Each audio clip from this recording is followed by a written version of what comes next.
ఎప్పుడు లేని విధంగా దాదాపు 13,000 పంచాయతీల్లో గ్రామ సభలు పెట్టించాం.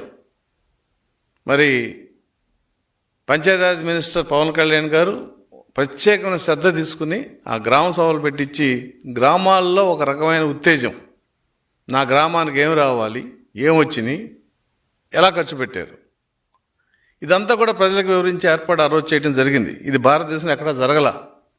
గ్రామీణ రోడ్లన్నీ కూడా కొంత రిపేర్ చేయడం జరిగింది. అలాగే విద్యకు వచ్చేటప్పటికి మరి లోకేష్ గారి నాయకత్వంలో ఐటీ సెక్టర్ ఎలా ఇంప్రూవ్ అవుతుందో, ఆయనకున్న విద్యాశాఖ మంత్రిగా mega DSC, mega parents day, అంటే తల్లిదండ్రులు పిల్లలతో సహా స్కూల్లోకి వచ్చి పిల్లల వివరాలు, వాళ్ళు ఏం చదువుతున్నారు, ఇదంతా కూడా గత సంవత్సరం